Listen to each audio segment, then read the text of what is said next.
बहू के खिलाफ तो हर किसी को शिकायत रहती है। कहानी सुनने से पहले चैनल को सब्सक्राइब ज़रूर कीजिएगा।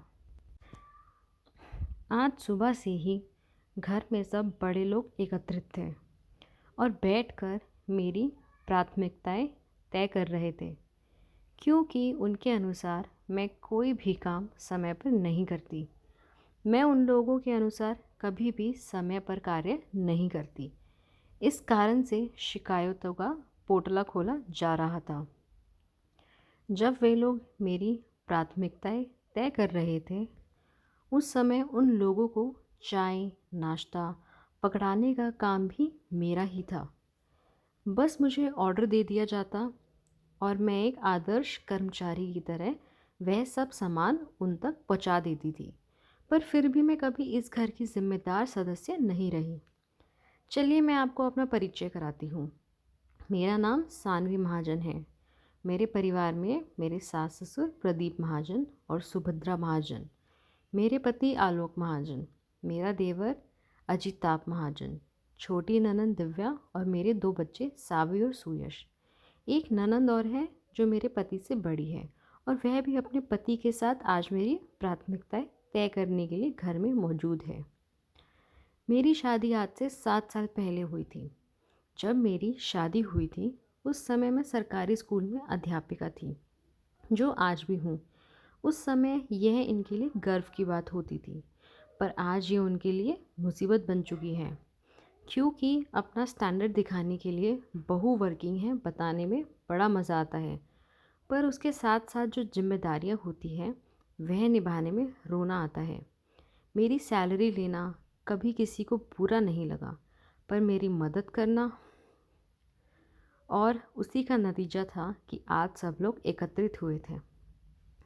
पहले तो बड़े लोगों का कहना था कि इसके माता पिता को भी बुला लिया जाए तो कम से कम फैसला पारदर्शी रहेगा। फिर पता नहीं क्या सोचकर उन लोगों ने मेरे माता पिता को नहीं बुलाया, बस मेरे भाई अविरल को बुलाया, जो कि उम्र में मुझसे 5 साल छोटा था और फिलहाल कॉलेज की पढ़ाई कर रहा था। स्कूल जाने से पहले जैसे हम हमारा होमवर्क करते थे, उसी तरह मेरे भाई के आने से पहले किसको क्या बोलना है उसी पर कार्य किया जा रहा था। पर सब अपनी अपनी पोटली में से अपनी अपनी शिकायत बाहर निकाल रहे थे। सबसे ज़्यादा शिकायत की भरमार तो मेरी सासू माँ और मेरे पति को ही थी। बाकी सब की शिकायत तो मिर्च मसाले की तरह थी, पर फिर भी मैं चुपचाप काम कर रही थी। पता नहीं क्यों आज मेरे मन में कोई घबराहट नहीं थी, पर इतना ज़रूर है कि मेरे मन में कुछ तो चल रहा था, जो शायद थोड़ी देर बाद बाहर आने वाला था। इतने में अविरल आ गया। मैंने ही जाकर दरवाज़ा खोला। हर बार हंस मुस्कुराकर गले लगने वाला भाई आज चुपचाप मौन होकर मेरी तरफ देख रहा था। उसने कुछ नहीं कहा, मैंने भी कुछ नहीं कहा, और उसे लेकर मैं उस कमरे में चली गई जहाँ पर सब लोग एकत्रित थे। कमरे में पहुँचते ही उसने सभी को नमस्ते कहा, पर किसी ने भी उसके नमस्ते का कोई उत्तर नहीं दिया। बस आलोक जी ने उसे बैठने का इशारा कर दिया। उसे वहाँ छोड़कर मैं पानी लेने चली गई। जब रसोई से पानी लेकर आई तो देखा कि सभी लोग अविरल को घेर कर बैठे हुए थे। मुझे देखते ही मेरी सासू माँ ने अपनी शिकायत शुरू की। माफ़ करना अविरल बेटा, लेकिन तुम्हारी बहन एक जिम्मेदार बहू नहीं है। कल सुबह ही ये मुझे दवा देना भूल गई, और तो और कई बार इसे याद दिलाना पड़ता है कि ससुर जी की दवा का वक्त हो गया है। कोई काम समय पर नहीं करती, यहाँ तक कि जब उसकी मदद करो तब जाकर ये काम करती है। आजकल कोई हिसाब किताब भी नहीं देती। पता नहीं अपनी सैलरी कहाँ पर खर्च करती है। हाँ, भाभी तो बिल्कुल कामचोर है। बेचारी मेरी माँ इस उम्र में भी काम करती है। यह कोई उम्र है उनके काम करने की? कल मेरे कमरे में सफाई भी माँ ने ही की थी, छोटी ननद ने कहा। और तो और जब हम मायके आते हैं तो ये छुट्टी भी नहीं ले सकती। माँ ही हमें खाना निकाल कर परोसती है। यहाँ तक कि विदाई भी हमें हमारी मनमाफ़िक नहीं देती। अब की बार बड़ी ननद ने कहा, भाभी तो इतना कुछ बोल जाती है माँ के सामने। अगर मेरी बीवी कल को ऐसा करेगी तो अच्छा सबक सिखाऊंगा उसे। इन्हें तो फिर भी सर आँखों पर रखा जाता है। अब की बार देवर ने अपनी तरफ से तीर फेंका। देखो अविरल, मैं ज़्यादा तो कुछ नहीं कहूँगा, लेकिन घर से यदि सभी को उससे समस्या है तो जाहिर सी बात है कि तुम्हारी बहन में ही कमी है। जो पहले का काम है वो बाद में करती है, जो बाद का काम है वह पहले। यहाँ तक कि आजकल अपनी सैलरी का हिसाब किताब तक नहीं देती। बताओ, यह भी कोई बात हुई? कम से कम पता तो होना चाहिए ना कि यह कहाँ क्या खर्च कर रही है।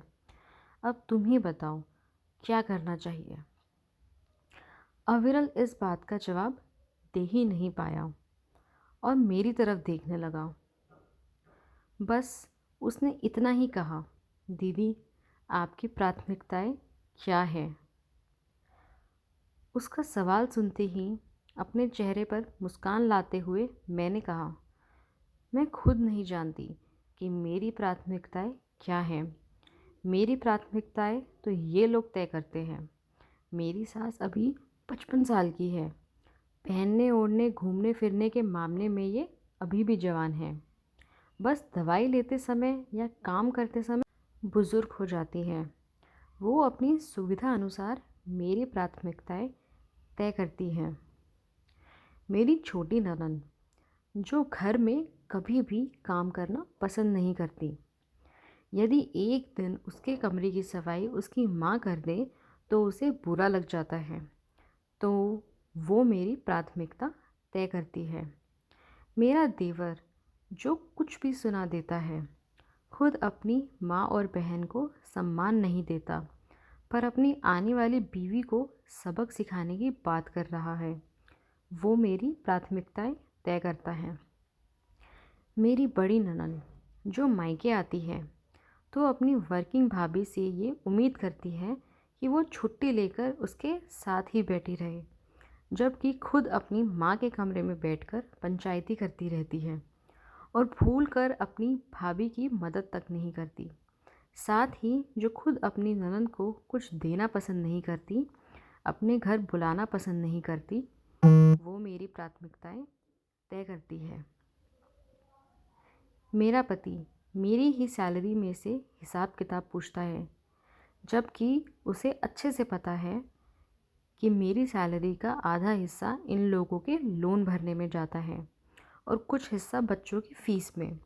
वो भी मेरी प्राथमिकताएं तय करता है। सच कहूँ तो मेरी प्राथमिकताएं वो हैं जो मेरी अपनी है ही नहीं, उसे भी तय करने वाले कोई और फिर कहते हैं कि यह कोई ढंग से काम नहीं करती। देखना भाई, सुबह से ये लोग बैठकर पंचायती कर रहे हैं और मैं अकेले काम में लगी हूँ। इन सब ने नाश्ता भी कर लिया, पर मुझे अभी तक चाय नसीब नहीं हुई। पर फिर भी ये लोग मेरी प्राथमिकताएं ढूंढ रहे हैं। इन सबको सेवा चाहिए, सेवा करने वाली चाहिए, पर बोलने वाली बहू किसी को पसंद नहीं। अब समझ में आ चुका है कि बहू के खिलाफ तो हर किसी को हमेशा ही शिकायत ही रहती है। तो सच कहूँ भाई, अब मेरी प्राथमिकता मेरा अपना सम्मान है, स्वाभिमान है। अगर उसकी कद्र करोगे तो ही साथ दूंगी, वरना मैं अकेले भी खुश हूँ। सेवा करती हूँ तो सम्मान भी चाहिए। दो बातें ना सुनूंगी। अपनी सैलरी का अधिकतर हिस्सा तुम पर खर्च करती हूँ, तो कुछ अपने लिए भी रखूँगी। आखिर मेरा भी भविष्य सुरक्षित होना चाहिए। अब तुम जानो और ये लोग जाने, मैंने अपनी प्राथमिकताएं बता दी है और इसमें अब कोई बदलाव नहीं करूँगी। मेरे जवाब को सुनकर किसी ने मेरे खिलाफ बोलने की हिम्मत नहीं की।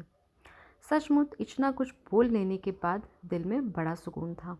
साथ ही साथ आज मैं आत्मविश्वास से लबालब भर चुकी थी, क्योंकि अब मैं अपनी प्राथमिकताएं जानती हूँ।